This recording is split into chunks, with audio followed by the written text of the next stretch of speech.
یا بنی اسرائیل اذکروا نعمتی التی انعمت علیکم واوفوا بعہدی اوف بعہدکم وایای فارہبون۔ بنی اسرائیل، چونکہ یہ لفظ پہلی مرتبہ قرآن مجید میں آ رہا ہے تو یہاں تھوڑی سی وضاحت کرنی ہوگی۔ ابن جو عربی میں بیٹے کے لیے آتا ہے ابن، اس میں جو شروع کا حمزہ ہے یہ در حقیقت اضافی ہے، اصل لفظ جو ہے بے نون پر مشتمل ہے، اسی لیے اس کی جمع سالم آتی ہے بنون۔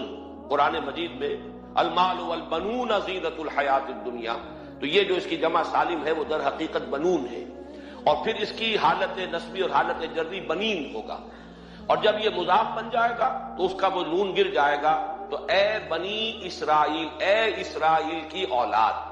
لفظی ترجمہ ہوگا اے اسرائیل کے بیٹوں، لیکن یہ کہ مراد اولاد ہے، اس میں برسبیل تغلیب اگرچہ خطاب مردوں سے ہو رہا ہے جیسے کہ قرآن مجید میں اکثر و بیشتر ہے، لیکن یہ کہ اس میں خواتین بھی شامل ہیں۔ تو یا بنی اسرائیل، اے اسرائیل کے بیٹوں۔ اسرائیل سے مراد کیا ہے؟ اس پر اتفاق ہے، اجماع ہے، حضرت یعقوب کا یہ لقب ہے، البتہ یہ لفظ بنا ہے اسر اور ایل دو سے مل کر۔ ایل کا لفظ جو ہے وہ عبرانی زبان میں الہ کے لیے ہے، الہ اور ایل ویسے بھی قریب قریب ہے، اسی لیے تمام فرشتوں کے نام جبرائیل، میکائیل، اسرائیل، یہ تمام الفاظ کے ساتھ جو ایل آتا ہے یہ درحقیقت اسماعیل بھی سما اور ایل، چونکہ حضرت ابراہیم علیہ السلام نے دعا کی تھی پروردگار بیٹا عطا فرما، اس اعتبار سے جب اللہ تعالیٰ نے بیٹا عطا فرمایا تو اسماعیل نام رکھا، یعنی اللہ نے سن لیا۔ جیسے ہمارے ہاں دیہات میں یہ خاص طور پر جانگلی علاقہ جو کہلاتا ہے، اللہ ڈوایا، اللہ سنیا، یعنی یہ اللہ نے جس کے بارے میں ہماری دعا سنی اور ہماری استدعا کو قبول فرمایا، تو یہ گویا کہ اسماعیل کے معنی یہ ہے۔ تو اسرائیل جو ہے اسر اور ایل سے مل کر بنا ہے۔ عبرانی اور عربی زبان کے بارے میں یہ اختلاف ہے، ایک رائے تو یہ ہے کہ ماں بیٹی کا رشتہ ہے، عربی زبان عبرانی سے نکلی ہوئی ہے، لیکن زیادہ اکثر محققین کی رائے یہ ہے کہ یہ دونوں بہنیں ہیں، کوئی اور کامن زبان تھی سیمیٹک لینگویج ابتدائی جس سے کہ یہ دونوں زبانیں پھر وجود میں آئی ہیں، گویا کہ ان کے درمیان رشتہ جو ہے وہ بہنیں ہونے کا ہے، ماں اور بیٹی کا نہیں ہے، لیکن ظاہر بات ہے کہ مشابہت اور ان کے اندر جو ہے قرب جو ہے اور مناسبت وہ بہت نمایاں ہے۔ اسر کے دو ترجمے کیے ہیں، یہودی علماء تو اس پر بہت زیادہ جزم کے ساتھ قائم ہے کہ اسر سے مراد ہے قتل، یعنی رجل عظیم، جواں مرد، بہت باہمت انسان، اس لیے کہ ان کے ہاں یہ عقیدہ ہے اور بڑی تحریف جو ہوئی ہے تورات میں، اس میں ایسی ایسی باتیں بھی ہیں۔ حضرت یعقوب کی جو مدح کی گئی ہے اس میں اس حد تک مبالغہ ہے کہ حضرت یعقوب کی اللہ تعالیٰ کے ساتھ کشتی ہوئی اور اللہ کو پچھاڑ لیا حضرت یعقوب نے، تو معلوم یہ ہوا کہ یہ تو بڑے بہادر اور بہت جری انسان، اس اعتبار سے وہ قتل اور رجل کا ترجمہ کرتے ہیں اسر کا، لیکن یہ کہ صحیح ترجمہ جو ہے وہ اسر کا ہے، بندہ، عبد، اس لیے کہ عربی کا لفظ جو بنا ہے اسیر، اسیری، کوئی کسی کا غلام ہے، اسیر، اسی سے لفظ اسرہ بنا ہے، اسرہ ہے کنبہ، کنبہ بھی آپس میں جڑا ہوا ہوتا ہے، ان کے بندھن ہوتے ہیں دوستی کے، محبت کے، اخوت کے، تو اسی طریقے سے یہ اسر کا لفظ آتا ہے کسی بندھن کے لیے۔ اسیر جو ہے پچھلے زمانے میں جبکہ جیلوں کا رواج نہیں تھا، تو اگر کسی شخص کے ذمے کسی کی کوئی رقم ہوتی تھی دینی تو اس شخص کو اس کے حوالے کر دیتے تھے، وہ اس کا ذاتی قیدی ہوتا تھا، ذاتی اسیر، اس کی تحویل میں رہتا تھا، جب تک کہ اس کے اعزاء اقارب آ کر وہ رقم ادا نہ کر دیں وہ شخص اس کی تحویل میں رہتا تھا، وہ اس کا اسیر ہوتا تھا۔ اس اعتبار سے غلام کے معنی میں یہ لفظ جو ہے مستعمل ہے، تو اسرائیل کا ترجمہ ہوگا عبداللہ۔ اذان تو میں عرض کر رہا تھا کہ اسرائیل کا ترجمہ ہوا عبداللہ، گویا کہ اب تک ہم نے یا بنی اسرائیل کا ترجمہ کیا اے اللہ کے بندے کی اولاد، مراد ہے حضرت یعقوب علیہ السلام۔ حضرت یعقوب حضرت اسحاق کے بیٹے ہیں، حضرت اسحاق حضرت ابراہیم علیہ السلام کے دوسرے بیٹے ہیں۔ حضرت ابراہیم کو پہلا بیٹا اللہ نے عطا فرمایا اسماعیل، اسی لیے میں عرض کر چکا ہوں سما اور ایل سے مل کر بنا ہے۔ جو دعا کی تھی انہوں نے، اس دعا کا پہلا جواب جو ملا ہے اللہ تعالیٰ کی طرف سے، اس کی مقبولیت کا جو ظہور ہوا وہ حضرت اسماعیل کی شکل میں۔ پھر یہ کہ حضرت سارہ کو بھی اللہ تعالیٰ نے اولاد دی اور حضرت اسحاق پیدا ہوئے۔ اس وقت یہ جو بشارت دی گئی ہے قرآن مجید میں متعدد مقامات پر آگے چل کر آئے گا کہ حضرت سارہ کے ہاں بھی اولاد ہونے کی جو بشارت حضرت ابراہیم علیہ السلام کو فرشتے دینے آئے تھے، اسی میں یہ بھی تھا کہ نہ صرف یہ کہ تمہیں ایک بیٹا عطا ہوگا بلکہ اس کے بعد پوتا بھی عطا ہوگا، گویا کہ ایک بہت جلیل القدر پوتا۔ اس اعتبار سے ایک رائے یہ ہے کہ یعقوب عقب سے بنا ہے، گویا کہ بشارت میں پہلے ہی سے شامل تھا حضرت یعقوب علیہ السلام کا ذکر بھی، کہ اسحاق کے بعد اسحاق کے ہاں ایک بہت جلیل القدر بیٹے کی ولادت ہوگی اور اس کا نام یعقوب ہوگا، یعنی اسحاق کے بعد آنے والا، بیٹے کے بعد جو پوتا آتا ہے۔ لیکن یہود کی رائے یہ ہے کہ حضرت یعقوب پیدا ہوئے ہیں اپنے بھائی عیسو کے ساتھ، یہ تمام بیٹے ہیں حضرت اسحاق علیہ السلام کے، دو بیٹے پیدا ہوئے بیک وقت، جڑواں بھائی۔ پہلے حضرت عیسو کی ولادت ہوئی ہے، اور تورات کے الفاظ یہ کہ یعقوب اپنے بھائی عیسو کی ایڑیاں پکڑے ہوئے تولد ہوا، تو چونکہ حضرت عیسو کے بعد حضرت یعقوب کی ولادت ہوئی ہے، تو گویا کہ اس وجہ سے ان کا نام حضرت اسحاق نے یعقوب رکھ دیا، عقب میں آنے والا، بعد میں آنے والا۔ بہرحال حضرت یعقوب علیہ السلام کے پھر 12 بیٹے ہیں جن کی تفصیل پوری موجود ہے، یہ تاریخ جو ہے بڑی ریکارڈڈ ہے، اس لیے کہ بنی اسرائیل کی یہ تاریخ جو ہے books of the old testament میں اس کی پوری تفصیل موجود ہے۔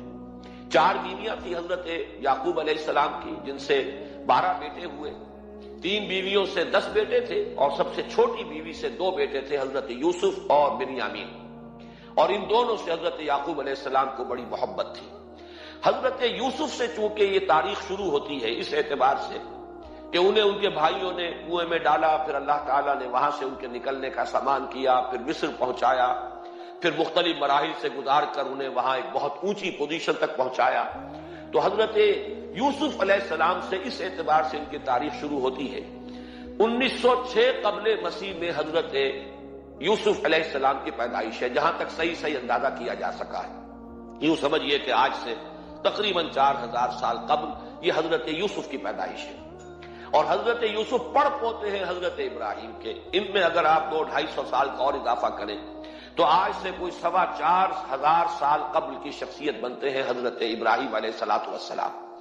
حضرت یوسف کے زمانے میں پھر جیسے کہ وہ تفصیل سورہ یوسف میں آئے گی، یہ پورا خاندان آ کر کنعان میں تھے، لیکن وہاں سے آ کر مصر میں آباد ہو گئے۔ مصر میں ان کا بڑا اعزاز ہوا، اکرام ہوا۔ اس کے خاص حالات تھے کہ مصر میں اس وقت جو بادشاہت تھی وہ اصل مصر کے لوگوں کی نہیں تھی، بلکہ یہ بھی سیمیٹک لوگ تھے جو جا کر جنہوں نے عراق وغیرہ کے علاقے سے ہی جا کر انہوں نے فتح کیا تھا مصر کو، لہذا انہیں فرعون نہیں کہا گیا قرآن مجید میں، وہ فرائنہ کا خاندان نہیں ہے، بلکہ وہ تاریخ میں ہکسوس کنگز کہلاتے ہیں۔ تاریخ مصر میں وہ 15واں خاندان کہلاتا ہے وہاں کے بادشاہوں کا، 15th ڈائنیسٹی، اور یہ چونکہ لوکل نہیں تھا اس لیے ان کو فرعون نہیں کہا جائے گا، بلکہ یہ ہکسوس کنگز چرواہے بادشاہ تھے کہ جو عرب کے ان علاقوں سے آئے تھے جزیرہ نما سے، اور وہاں سے وہ چرواہے تھے۔ ان کا تو پیشہ ظاہر بات ہے، صحرا میں کیا ہوتا ہے، بھیڑیں بکریاں پالنا، لیکن انہوں نے آ کر مصر کو فتح کیا، وہاں ان کی بادشاہت ہو گئی۔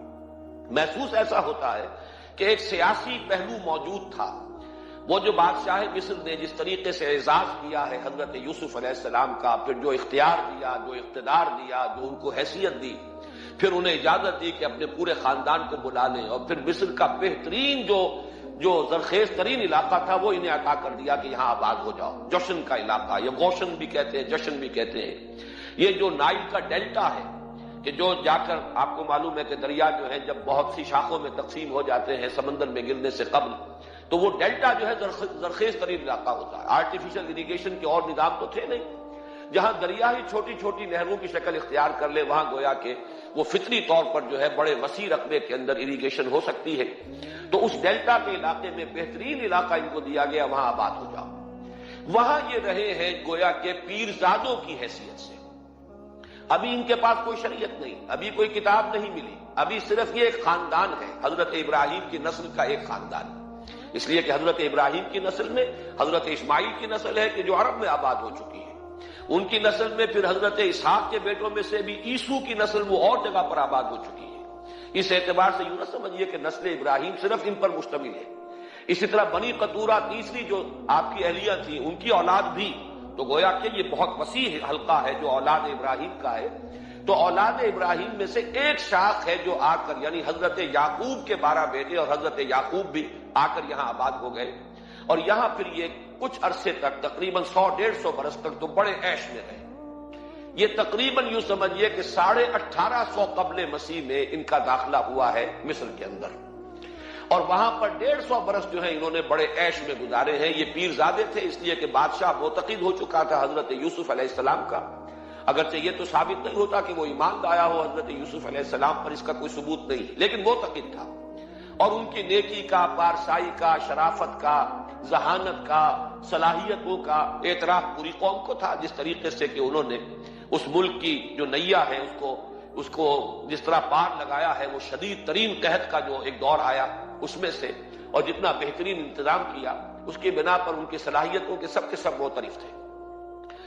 تو وہ 130 برس کی عمر میں غالباً ان کا انتقال ہوا ہے، اور 80 برس تک انہوں نے مصر پر گویا کہ جو سب سے زیادہ با اختیار شخص وہاں تھا بادشاہ کے بعد، بادشاہ اپنی جگہ پر تھا، لیکن یہ کہ جو بادشاہ کے بعد سب سے زیادہ با اختیار شخصیت تھی وہ حضرت یوسف کی تھی 80 برس تک۔ اس عرصے میں، اور پھر یہ 150 برس جو میں نے عرض کیا ہے کہ اس میں یہ خوب پھلے پھولے، ان کی اولاد جو ہے وہ کثرت کے ساتھ پھیلی، لیکن اس کے بعد وہاں پھر ایک انقلاب آیا۔ اس انقلاب کو آپ کہیں گے جیسے کہ مختلف ممالک میں آتا ہے، اب سنز آف دی سوائل جو اس ملک کے رہنے والے تھے، اصل آبادی قبطیوں کی، انہوں نے بغاوت کی اور ہکسوس کنگز کو نکال دیا، وہ خاندان ختم ہو گیا۔ جب وہ چلے گئے تو جو ہکسوس کنگز کے یہ گویا کہ بہت ہی منظور نظر تھے اور یہ مراعات یافتہ طبقہ تھا بنی اسرائیل کا، حضرت یعقوب کی اولاد کا، اب ان پر عتاب شروع ہوا، اب ان کا زوال آیا۔ تو یوں سمجھیے کہ تقریباً 400 برس اس کے بعد ان کے بڑی ہی شدت کے اور بڑی سخت غلامی کے، رفتہ رفتہ اس میں شدت پیدا ہوتی گئی ہے، لیکن یہ ہے کہ یہ 400 برس اس لیے کہ پھر 1300 قبل مسیح میں 550 برس بعد پھر ان کا ایکسوڈس ہوا ہے مصر سے، جب حضرت موسیٰ علیہ السلام کو اللہ تعالیٰ نے مبعوث فرمایا، پھر حضرت موسیٰ علیہ السلام ان کی نجات کا ذریعہ بنے، اور پھر مصر سے لے کر وہ انہیں نکلے ہیں، معجزانہ انداز میں ہی سمندر کو پھاڑ کر ان کے لیے اللہ نے راستہ بنایا ہے، قدم قدم پر معجزوں سے ان کی تائید کی ہے، کھانے پینے کے لیے صحرائے تیہ میں کچھ نہیں تھا تو من و سلوہ دیا ہے، پانی پینے کے لیے نہیں تھا تو ایک ضرب سے چٹان میں سے 12 چشمے جو ہے اللہ تعالیٰ نے بہا دیے کہ 12 قبیلے ہیں آپس میں لڑے نہ، کہیں پانی پینے پلانے پہ جھگڑا اور کہیں گھوڑا آگے بڑھانے پہ جھگڑا، قبائلی زندگی میں یہ بڑا سینسٹیو ایشو ہوتا ہے، لہذا قد علم کل اناس مشربہم، ہر قبیلے کے لیے ایک گھاٹ معین ہو گیا، تمہارا چشمہ یہ ہے، تمہارا چشمہ یہ ہے، ایک ضرب سے 12 چشمے پھوٹ گئے۔ پھر انہیں وہاں کوہ طور کے قریب پڑاؤ ڈال کر ان کو وہاں چھوڑ کر حضرت موسیٰ علیہ السلام جو ہے اللہ تعالیٰ کی طلبی پر کوہ طور پر گئے ہیں، وہاں تورات عطا ہوئی ہے۔ تو تورات کے عطا کیے جانے کے بعد اب سمجھیے کہ اب ان کی حیثیت ایک امت کی بن گئی، کتاب پر امت کی تشکیل ہوتی ہے۔ یہ امت مسلمہ قرآن مجید کی بنیاد پر امت ہے۔ جب یہ کتاب دی گئی ہے اس کی بنیاد پر ایک شریعت دی گئی ہے، کتاب دی گئی ہے، کتاب ہدایت ہے، تو اس نے امت کی شکل اختیار کی۔ یہی وجہ ہے کہ لفظ امت جو ہے قرآن مجید میں صرف مکی صورتوں کے اندر، مدنی صورتوں میں استعمال ہوا ہے۔ کنتم خیر امت اخرجت للناس سورہ آل عمران میں، کذالک جعلناکم امۃ وسطا لتکونوا شہداء علی الناس ویکون الرسول علیکم شہیدا، یہ سورہ بقرہ میں آگے چل کر آ جائے گا۔ تو اصل میں جیسے تشکیل امت جو ہوئی ہے وہ در حقیقت مدنی دور میں آ کر ہوئی ہے، جبکہ شریعت عطا کی جا رہی ہے۔ اسی طریقے سے یہ ایک خاندان تھا، حضرت ابراہیم کی نسل کی ایک شاخ، اس نے امت کی حیثیت اختیار کی ہے، جبکہ صحرائے تیہ میں جب ان کا قیام تھا اور اس صحرائے سینا میں، اور وہاں پر پھر حضرت موسیٰ علیہ السلام کو تورات دی گئی اور شریعت دی گئی، تب سے یہ امت ہے، اور یہ ہے 1300 قبل مسیح۔ 610 عیسوی میں، اب سمجھیے 1300 وہ جمع کیجئے، 610 یہ جمع کیجئے، 1910 برس بعد پھر حضور صلی اللہ علیہ وسلم پر قرآن مجید کی وحی کا آغاز ہوا، اور 622 میں حضور نے ہجرت فرمائی، اور اس کے بھی کوئی 2 سال یا 1 سال کے بعد جو ہے یہ آیات نازل ہو رہی ہیں جو ہم اس وقت پڑھ رہے ہیں۔ تو یہ سارا جو ہے تاریخی پس منظر ذہن میں رکھیے کہ یہ تقریباً 2000 برس کی تاریخ جو ہے ان کی بحیثیت امت۔ ویسے تو ان کی تاریخ اگر شروع کریں گے بنی اسرائیل تو حضرت یعقوب سے شروع ہونی چاہیے، اور وہ اس سے زیادہ ہو جائے گی طویل، لیکن در حقیقت امت کی حیثیت سے ان کی تاریخ 2000 برس کی شمار ہوگی کہ 1300 قبل مسیح میں جب ہجرت کی ہے حضرت موسیٰ علیہ السلام نے اپنی قوم کو لے کر مصر سے، اور جب صحرائے سینا میں آئے ہیں، سینائی پیننسولا میں، اور پھر کتاب ملی ہے، تورات عطا کی گئی، شریعت عطا کی گئی، تب سے اس کا امت کی حیثیت سے آغاز ہوا۔ ایک بات اور نوٹ کر لیجئے، ان کو امت مسلمہ کیوں نہیں کہا گیا؟ اس کے لیے اس کا ایک سبب ہے. در حقیقت امت مسلمہ کا لفظ یا خیر امت یا امت کا لفظ جو ہے اس موجودہ امت کے لیے اس لیے استعمال کیا گیا ہے کہ یہ امت کسی ایک نسل پر مشتمل نہیں ہے. یہ امیین اس کے نیوکلیس ہے، لیکن یہ کہ ہر نسل کے لوگ اس میں آ کر شامل ہوئے ہیں، ہر قوم جو ہے اس میں آ گئی ہے. اس لیے اس کا نام جو ہے وہ صفاتی ہے، امت مسلمہ. لیکن چونکہ یہ سابقہ امت مسلمہ ایک ہی نسل پر مشتمل ہے، حضور صلی اللہ علیہ وسلم سے پہلے کسی نبی اور کسی رسول کی بعثت اس کی قوم سے باہر نہیں ہوئی ہے، کسی ایک خاص قوم کی طرف بعثت ہوئی ہے، کسی خاص علاقے کی طرف بعثت ہوئی ہے. بعثت عمومی علاقہ فت الناس یہ صرف محمد الرسول اللہ صلی اللہ علیہ وسلم کی امتیازی شان ہے. وما ارسلناک الا کافۃ للناس بشیرا ونذیرا. اس اعتبار سے ان کا جو ہے اس میں علم گویا کہ بنی اسرائیل ہی ہے کہ جو برقرار رہا ہے، اے اسرائیل کی اولاد. اگرچہ میں اس موضوع پہ تقریر کر چکا ہوں، لیکن آج پھر اس گفتگو کے حوالے سے بات چیزیں تازہ کرتا ہوں. اس وقت عالمی سطح پر یہودی جمع عیسائی بریکٹ میں کر لیجیے، اور امریکہ جمع یورپ یہ بریکٹ میں کر لیجیے. ان کا اندر معاملہ کیا ہے؟ اصل جو ہے اس میں پیچھے مائنڈ ہے، ماسٹر مائنڈ، سازشی ذہن، وہ یہود کا ہے. باقی عیسائی اعلی کار بن گئے ہیں. جو 100% اعلی کار ہے یہود کا وہ پروٹیسٹنٹس ہیں. پروٹیسٹنٹزم یہود ہی نے پیدا کرایا تھا. یہود ہی نے یورپ کے اندر سود کا رواج شروع کروایا، ورنہ سود حرام تھا. وہاں پر بھی یوزری بھی اور کمرشل انٹرسٹ بھی دونوں حرام تھے. یہ یہودیوں نے کروایا. اور پھر پہلا بینک بنوایا ہے انگلستان کے اندر، بینک آف انگلینڈ. اور جو پوپ کے خلاف بغاوت کرائی تو پہلی بغاوت ہوئی انگلستان کے اندر، جو چرچ آف انگلینڈ علیحدہ ہو گیا پوپ سے، اور اسی کو یہودیوں نے قرار دیا یہ ہمارا ماڈرن اسرائیل ہے. یہ اسرائیل ہمیں دیا ہے گاڈ نے، یہ جو ہے برطانیہ. اس کے کچھ عرصے کے بعد یہی جو ہے ایکسوڈس ہوا ہے اور وہ امریکہ میں جا کے آباد ہوئے. لہذا امریکہ کو بھی جیوز نے کہا ہے دس از اندر اسرائیل، یہ ہے ہمارے اصل اسرائیل، ماڈرن اسرائیل یہ ہے. اس لیے کہ جو انہیں وہاں پر اقتدار حاصل ہوا ہے، جو قوت حاصل ہوئی ہے، جس قدر دولت انہوں نے وہاں جمع کی ہے، وہاں کے جس طریقے سے جکڑ لیا ہے حکومتوں کو، فرنگ کی رگے جہاں پنجے یہود میں ہے. ٹھیک 100 سال پہلے علامہ اقبال یہ مشاہدہ کر کے آ گئے تھے یورپ میں، اور کون دیکھنے والا تھا کہ وہاں کیا ہو رہا ہے، بیہائنڈ دی سین کیا ہے، سامنے کیا ہے، پردے کے پیچھے کیا ہے. فرنگ کی رگے جہاں پنجے یہود میں. اس وقت فرنگ کا امام تھا برطانیہ. یہ وہ سلطنت تھی جس پر سورج کبھی غروب نہیں ہوتا تھا. آج وہ فرنگ کا امام امریکہ. یہ برطانیہ تو اب وہ جو ایک نظم ہے کہ بچپن میں پڑھی تھی، London bridge is going down going down going down, اس کی مثال ہے. برطانیہ کی کوئی حیثیت ہی نہیں، ورلڈ پاور کی حیثیت نہیں ہے. وہ تو چھوٹا بھائی اس نے بنا رکھا امریکہ نے اپنا، تو اس حیثیت سے جو ہے اس کی کوئی حیثیت ہے، ورنہ کوئی اور حیثیت نہیں. بہرحال ان دونوں میں یہ ہے کہ پیچھے ماسٹر مائنڈ، سازشی ذہن، پلاننگ، سکیم ساری یہودیوں. اعلی کار امریکہ سب سے بڑھ کر، اس کے بعد برطانیہ ہے. اور اس میں اصل پروٹیسٹنٹس، ان میں بیپٹسٹ، ان میں اس سے بھی آگے بڑھ کر ایونجلسٹ، جن کو کہتے ہیں بورن اگین کرسچنس، جن کو کہتے ہیں نیو کنزرویٹو کرسچنس. یہ تمام اصطلاحات آپ اخبارات میں پڑھتے ہوں گے، ان کو گروپ کرنا. یہ اصل اعلی کار. ان کو ایک نیا نام دیا گیا ہے کرسچین زائنسٹ. ایک یہودی زائنسٹ ہیں، سارے یہودی زائنسٹ نہیں ہیں، بہت سے یہودی ہیں جو یہ زائنسٹ کے مخالف ہیں.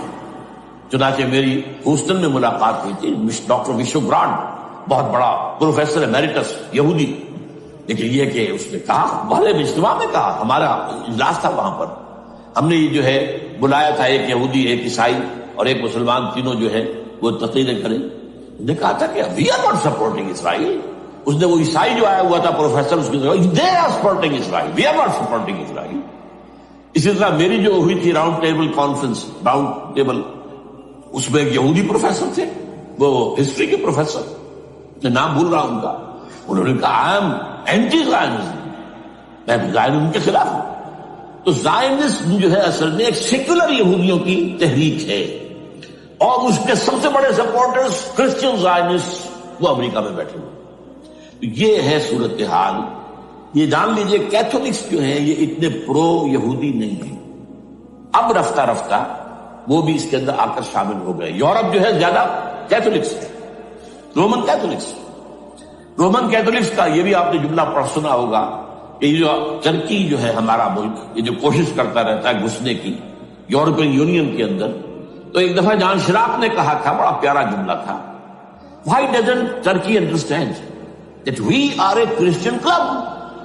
یہ ہماری جو یونین ہے یورپین، یہ تو کرسچین کلب ہے، وہ مسلمان ہے، وہ کس وجہ سے آنا چاہتا ہے بندہ، کیوں تو خود داخل ہونا چاہتا؟ Why doesn't Turkey understand that we are a Christian club؟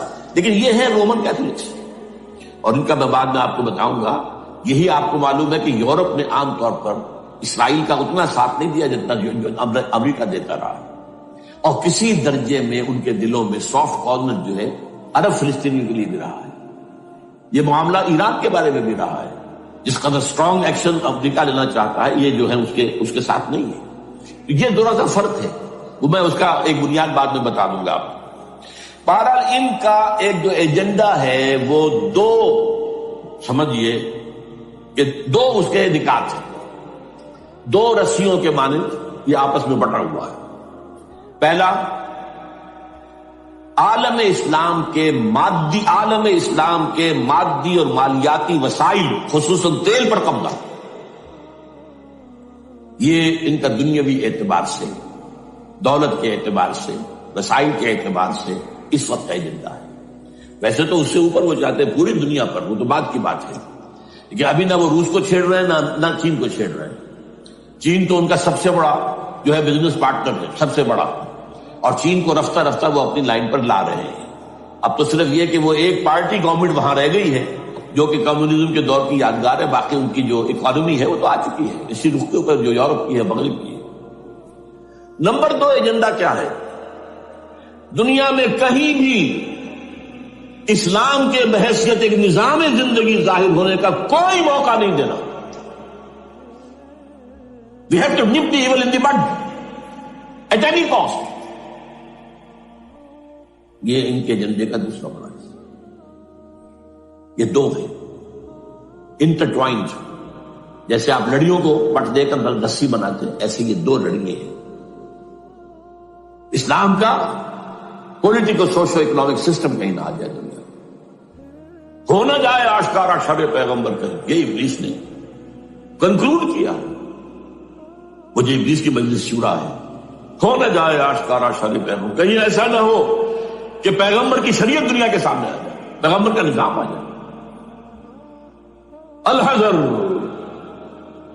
آئین پیغمبر سے 100 بار الحذر، حافظ ناموس زن، مرد آزما مرد آفری، یہ معاشرت کی نظام ہو گیا۔ موت کا پیغام ہر نوع غلامی کے لیے، نہ کوئی فخور و خاکہ نہ گدائے رہنسی، یہ سیاسی نظام آ گیا، اور کرتا ہے دولت کو ہر آلودگی سے پاک و صاف۔ منعموں کو مال و دولت کا بناتا ہے امین، تم دولت کے امین و مالک نہیں ہو۔ اور اس سے بڑھ کر اور کیا فکر و عمل کا انقلاب، بادشاہوں کی نہیں اللہ کی ہے یہ زمین، ان الارض للہ۔ یہ نظام کہیں نہ آ جائے، یہ جس میں کہ وہ خطرہ محسوس کر رہا تھا۔ اور اس کے بعد یہ کہتے ہیں، یہ تو تھا عصر حاضر کے تقاضے، لیکن یہ کہ صورتحال کیا ہے؟ ہو نہ جائے آشکارا شر پیغمبر کہیں ہے یہی، یہ معاملہ اس طرح رکھو کہ خود مومن ہے محروم یقین، یہ غنیمت ہے کہ خود مومن ہے محروم یقین۔ ہمیں اگر کوئی سہارا ملتا ہے تو اس سے کہ مومنوں کو بھی، نام نہاد مسلمانوں کو بھی اپنے اس نظام پر یقین نہیں، وہ نماز پر یقین رکھتے ہیں، روزے پر رکھتے ہیں، زکوٰۃ کو بھی دو بیج اللہ تعالیٰ نے جس کو توفیق دیتا ہے، حج کرتے ہیں، عمرے کرتے ہیں، یہ ہے سب، لیکن یہ کہ یہ غنیمت ہے، چشم عالم سے رہے یہ پوشیدہ یہ آئین تو خوب۔ وہ ابلیس کہتا ہے کہ یہ آئین چشم عالم سے پوشیدہ رہنا چاہیے، یہ غنیمت ہے کہ خود مومن ہے محروم یقین۔ ہمارے لیے جو ہے اگر کوئی سانس لینے کی جگہ ہے وہ یہ ہے حوصلہ افزائی اگر ہے تو اس میں ہے کہ خود مومن محروم یقین ہے، اس کے سامنے وہ راستہ ہے ہی نہیں۔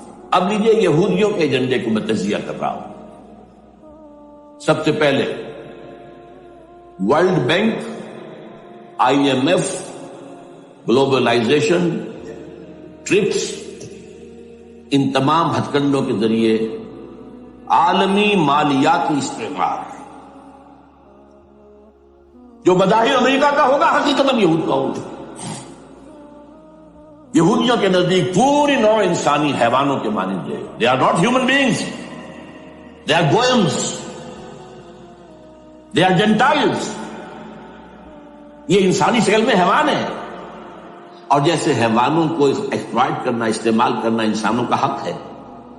گھوڑے کو آپ باندھتے رہے ہیں نا ٹانگے کے آگے، اور بیلوں سے آپ ہل جتواتے رہے ہیں، تو جیسے یہ حق ہے ایسے ہمارا حق ہے پوری دنیا کے جو ہے وسائل ان کو کھینچے۔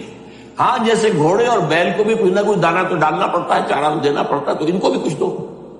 یہ پوری نوع انسانی ورکرز بن کر رہ جائے، حیوان بن جائیں، بالکل شہوت کے غلام بنا دو انہیں، اخلاقی اقدار کا بیڑا غرق کر دو، خاندانی نظام کو تہوبارہ کر دو۔ یہ باقاعدہ جو Protocols of the Elders of the Zion سب میں موجود ہے لکھا ہوا، جو 1897 میں انہوں نے پاس کیا اپنا پروگرام بیسل میں، سوئٹزرلینڈ کا ایک شہر ہے۔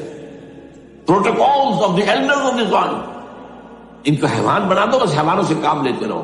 ہاں ان کی کمائی کا کچھ حصہ ان کے لیے چھوڑ دو، وہ بھی زندہ رہیں، وہ بھی آخر کام کیسے کریں گے، اور اصل جو ہے ملائی کھینچ لو اپنے اس نظام کے ذریعے سے۔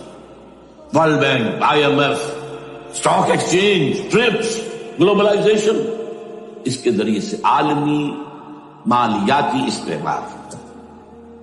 نمبر 2، ایک ہے ان کا ایجنڈا، یہ تو عالمی ہے۔ دوسرا ایجنڈا کیا ہے؟ وہ لوکل ہے۔ وہ کیا ہے؟ گریٹر اسرائیل کا قیام،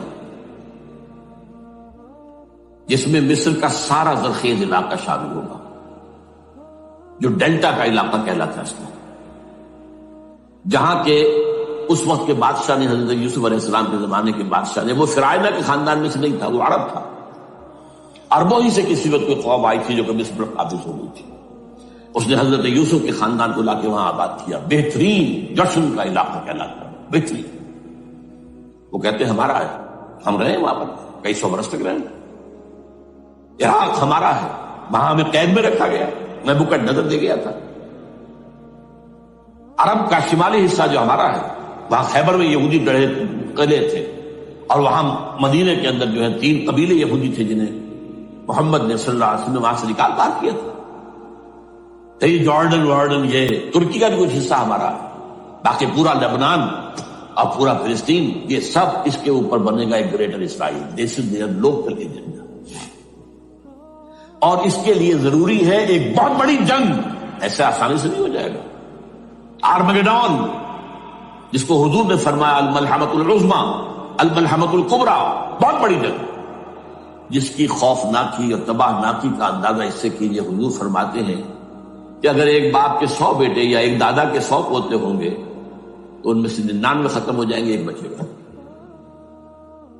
اور ایک جگہ فرماتے ہیں اتنی اموات ہوں گی، اتنی لاشیں ہوں گی کہ ایک نفاست پسند پرندہ جو ہے، جو گندگی پہ نہیں اترنا چاہتا، ایک تو ہے یہ کوے، چیلیں، گدھ، وہ تو گندگی کی تلاش میں ہے مردار کھانے کے لیے، وہ تو لاشوں کو نوچ رہے ہوں گے۔ وہ پرندہ جو ہے نفاست پسند پرندہ، وہ نہیں اتر سکے گا، اڑتا اڑتا چلا جائے گا، لیکن لاشوں کا سلسلہ ختم نہیں ہوگا، یہاں تک کہ تھک ہار کر لاشوں پر گر جائے گا۔ یہ دور نہیں ہے، اس لیے کہ اس پر متفق ہیں یہودی بھی اور عیسائی، پروٹسٹنٹس عیسائی اس کے اوپر پوری طرح متفق ہیں۔ آرمگیڈون، جسے آپ 3rd ورلڈ وار کہہ لیں، الملحمۃ العظمیٰ کہہ لیں، الملحمۃ الکبریٰ کہہ لیں، حضور کے الفاظ میں یہ آئے گی۔ اس کے نتیجے میں گریٹر اسرائیل بنے گا۔ نمبر 3، پھر بنے گا 3rd ٹیمپل، جو ٹائٹس نے گرا دیا تھا 70 میں، سن 70 عیسوی، جسے گرے ہوئے کتنا عرصہ ہو گیا؟ 2008، اندازہ کر لیجیے 1800 کتنے برس ہو چکے۔ وہ دوبارہ بنائے 3rd ٹیمپل، اور اس کے لیے مسجد اقصی کو گرائیں گے اور ڈوم آف دی راک، قبۃ الصخرہ، وہاں لا کر پھر اس میں کنگ ڈیونز تھرون لا کے رکھا جائے گا. یہ بھی میرے علم میں پہلی مرتبہ اسی ٹرمپٹ کے اشارے سے آیا. وہ کیا ہے؟